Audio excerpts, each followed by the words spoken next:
This is Mission Control Houston.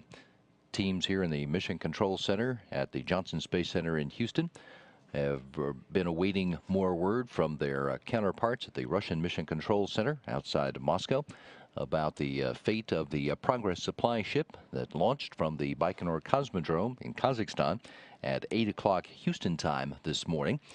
However, the head of the Russian Mission Control Center has reported to Space Station Commander Andrei Borisenko that Progress supply ship suffered a failure of the upper stage of the booster at 320 seconds into the flight. That is 5 minutes and 20 seconds into the flight. That communication was lost with both the launch vehicle and the supply ship. Efforts to send commands to that vehicle in two subsequent communications passes so far have been unsuccessful. The Russian teams have not reported that Progress vehicle has been lost. However, they are continuing to try to determine the cause of the upper stage failure this morning. In the meantime, the crew members on orbit spent their day doing science, while some members were starting to prepare to come home next month. In the meantime, flight engineer Sergei Volkov set up the Rusalka experiment hardware today. That's a combination camera and spectrum analyzer, which is aimed at the sunlight that reflects off of the Earth's surface as seen from on orbit.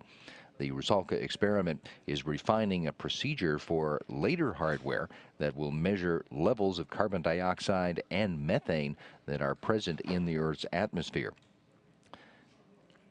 Station Commander Andrei Borisenko and flight engineer Alexander Samakutyaev continued their departure preparations today, doing operations with the lower body negative pressure suit.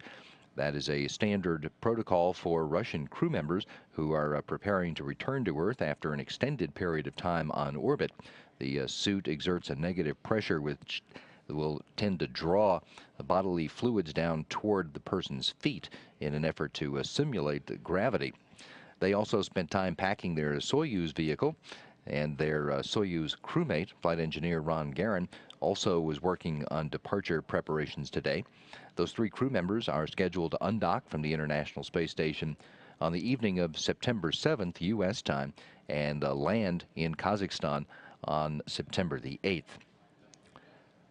Flight engineer Mike Fossum spent his morning stowing hardware for the SHEAR experiment. That's a fluid physics experiment that had experiment runs last week, and also spent a portion of his afternoon cleaning up storage containers that are located inside the minus 80 degrees laboratory freezer that holds experiment samples before their return to Earth.